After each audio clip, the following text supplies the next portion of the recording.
Hello, hopeful family. It's me, your girl, the lady, Miss B. What you say now? All right, family. I want to talk with you today about the highs and lows of marriage. Now, as I often say, marriage is a wonderful thing. It is. It really is. But wait, I say, on the Lord. Okay? In marriage, there are a lot of things that you may go through.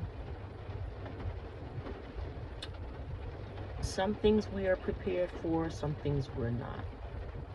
So if you are in a season of waiting, you want to become married, I would say get equipped while you wait. Okay? Surround yourself with people that you know have a healthy marriage. Now, I'm not talking about those that are portraying one thing in public and then their home life is in shambles. No. But if you know of a couple that is exemplifying a healthy marriage, then have a conversation with them. Spend some time with them. If you are somebody who is already married, then I would say connect with another married couple that is working it out, working through it, and doing pretty good. They have a healthy marriage. And the reason why I say that is because there are a lot of people that are dealing with marriage and it is trial and error. Okay? You may not have it all together, but you're working through it. And that's a good thing. But where I'm noticing that we're having problems is because we stop praying. Your spouse has done something that upset you, and now you're shutting down. Maybe you're going into the no talk mode, and then you end up in the no praying mode, meaning you were praying for them all before, and now you no longer cover them in prayer.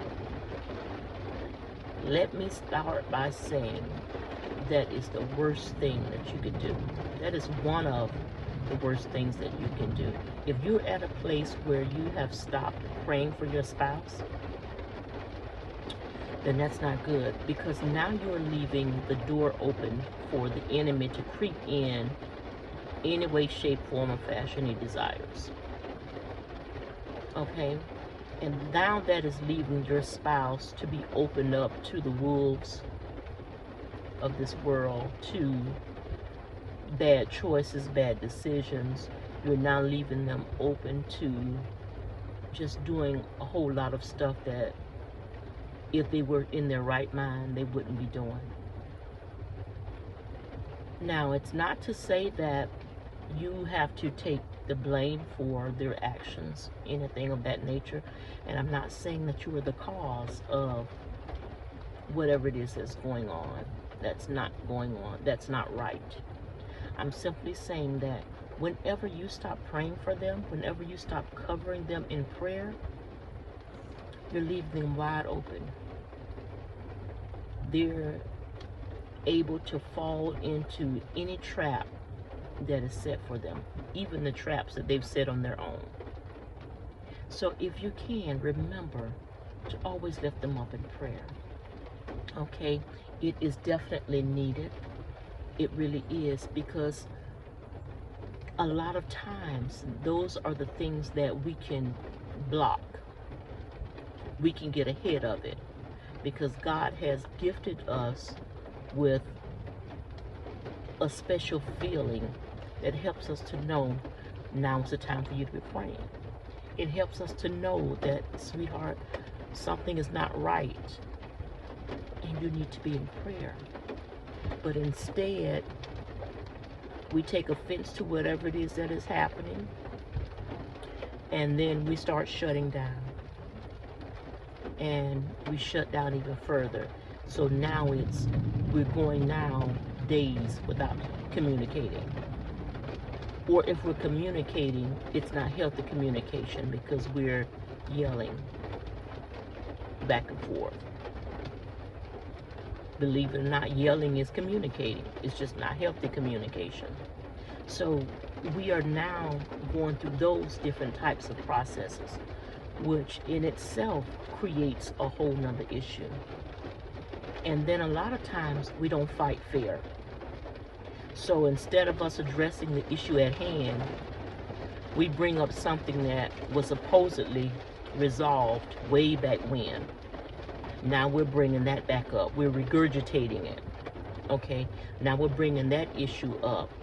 Or a lot of us are dealing with issues from way back when that we didn't address. We just swept it under the rug. We ignored it.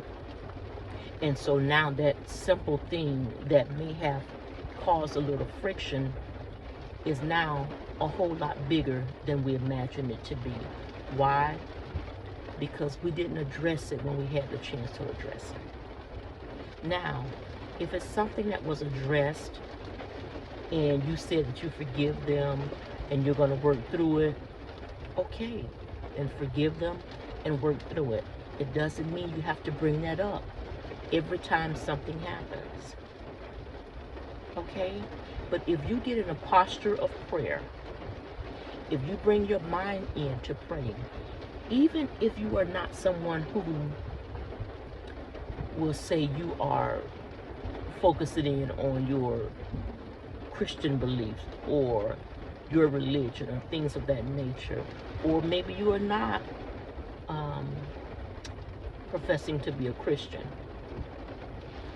Either way, if you take out some time to include prayer within your marriage, I promise you, you'll be able to see things a lot clearer. Okay? And not only will you be able to see things a lot clearer, but you'll also be able to cut some things off at the path. Okay? You can help to kill a lot of things that try to arise within your marriage if you just stay tuned, if you are alert, if you are attentive. Okay? I know you have things that you're trying to do and your spouse has their own thing that they're trying to do. But when you get to the place where you are not communicating effectively and on a regular basis like you should, that opens the door. Okay? That's another little way for the enemy to step in. Scripture talks about the enemy being crouched down at the door, waiting to get a footing in wherever possible. And a lot of times that's what happens, is that we get off track. We get caught off track. We get sidetracked.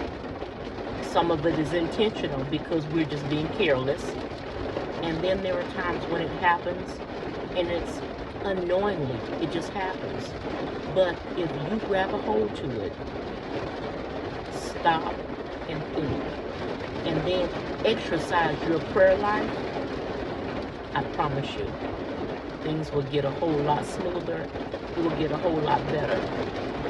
I'm not saying that something else won't happen, but at least you will understand that there's a way for you to block it, and that is by prayer.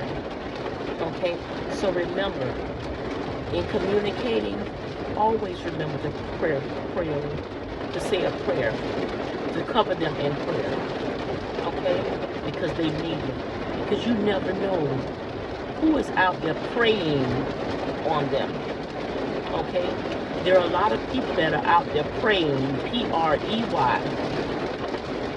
Preying, praying on your spouse's downfall. Okay? Or praying on your downfall. But if you remember to cover each other in prayer on a daily basis, some of the things that's creeping in won't be able to creep in, or if it creeps in, it won't be able to creep in so easily. All right? So please consider that, to continue to keep your spouse lifted up in prayer. For you that are preparing yourself for marriage, I would say to you, make sure that you attend premarital counseling that is in-depth. Premarital counseling. Okay, premarital sessions that are in-depth. I'm not talking about this little easy 1, 2, 3 patty cake type stuff. I mean in-depth sessions where you discuss some of the hard things that need to be discussed. Okay? It could be something as simple as the way we discipline our children. Okay? Your way of disciplining a child may be totally different than the way your spouse thinks about disciplining a child. Those are conversations that you need to have beforehand. Okay? Don't wait till you get married to have that conversation. Have that conversation beforehand. Have that conversation now, because this way you automatically know what to expect when that time comes. Okay? Please, if you are making plans to get married, seek out premarital sessions, premarital courses that are in-depth premarital courses. Okay? Please, do yourself a favor. Don't do this patty cake stuff. Don't be somebody who says, oh, we don't need it. Yeah, you need it. Really, you do. It is so important, because it helps you to find a way of getting in tune with one another. This will also help you to avoid some of the foolishness. All right? The ups and downs, the highs and lows of marriage. Because guess what? It happens.